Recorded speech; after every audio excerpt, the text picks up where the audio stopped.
you had 3 bits of webbing, you would want to put the same amount on. Now the first thing we're going to do, your seam ripper. This is why we have it in the sale repair kit. This is how you take off old webbing. Because you're not going to sew through, you want to make your life easier. Your seam ripper is just going to take off all your old webbing. You're going to take off this one piece, and I'll leave a piece for you guys to try on. Okay. You can keep pulling at it. And what I find is once you get the webbing started, it's easier. There we go. You keep pulling at it and get it through the back. Webbing is off. It's not going to happen that quick for you guys, but it will happen fairly quick. Now, putting on the ring. Ideally, if we have more time, we clean off all this webbing and clean off all this stitching from the webbing. But we're just going to get most of it out, because I'm hoping if you guys have time, like we're going to be able to. Dave, can you pass me that seam stick we had there? The what? The seam stick? The ripper? No, the roll of the sticky stuff. My big roll of seam stick.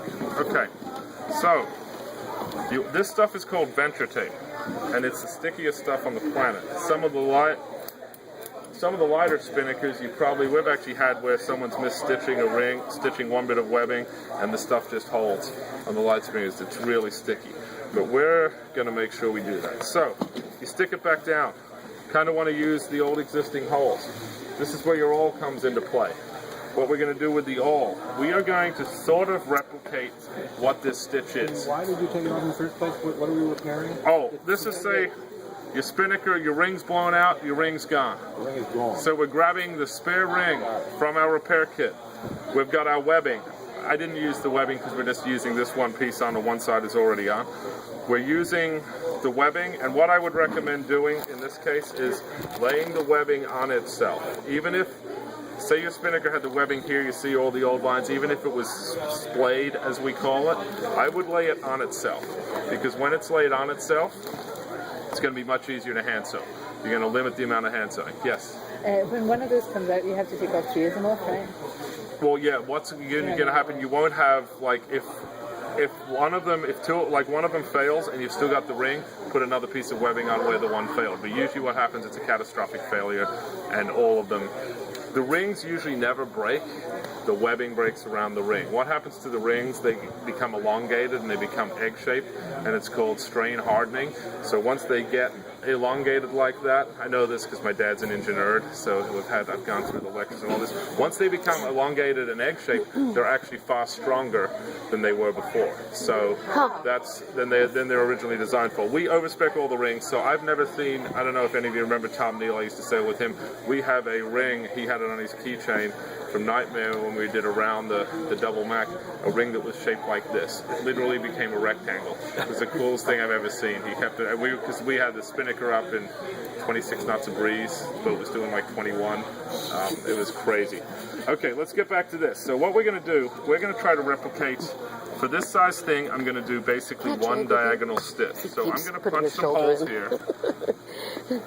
And then I'll start going through. I'll punch. If you're doing this on a boat, what are you using for the back of your knee? Using anything besides. Crew bag, crew member you don't like your crew bag, you can use anything. These also come in little pads. Use a piece of wood if you have anything on there. Something that's just not going to dull your awl, because the awl Your spare tiller. Your best friend, yeah. So then we're going to use this big heavy rope, or this big heavy wax thread, and we're going to go through our awl holes, and I'm just doing a basic zigzag because this stuff will hold. This is stronger than anything. I'll show you the green machine before you go that sews the corners. It's a very strong machine, but this is stronger than anything that would do. So then we go, I always like to go down first, and then I only went through so many holes. You just want to find your holes. Now my hands, this is why I said to include the pliers, because I do this all day. My hands are strong enough. If you guys aren't doing it all day, you want the pliers. Once you get the needle through here, grab the needle with the pliers. I'm going to put it here just to show you. Pull it through. Being careful not to jab yourself. Now I'm just going to do another few more, and then we're going to get, you see how I'm just kind of zigzagging, and you'll see it when I fill it So in. you're creating pyramids, basically. Yes, that's, sounds like they're having fun over in the other section. And when you're working on a boat while we're doing this, what I recommend doing, now once you get all the way to the end, I'm not going to do that. I'll just show you guys because you get the idea, right? Everyone knows what I'm doing. Then you come back when you get to the end, and that's when you're going to see the fill in, and it's going to form your diamond pyramid, as he said, and you're filling in your back stitch. Okay? And then you come over there. And that's why I want you guys to do it, because you're going to see, watching me do it, you're like, oh, well, that doesn't look too hard, but it does take a lot of strength to be able to do it, and that's why you have the awl handy. The awl will help. And a little wooden block, anything you've got on the boat to pound it into. And sometimes with the awls, you can even do it. You don't need to pound it in. You can just sort of force it through like that. Okay? I'm just using pounding out of habit, but you can pull it. You see the tip of the awl. You get a nice big bore to go there, and you see what we've got here. We've got our stitching and webbing. You go all the way down to there, and then come back on it. That's going to hold your ring on. Okay?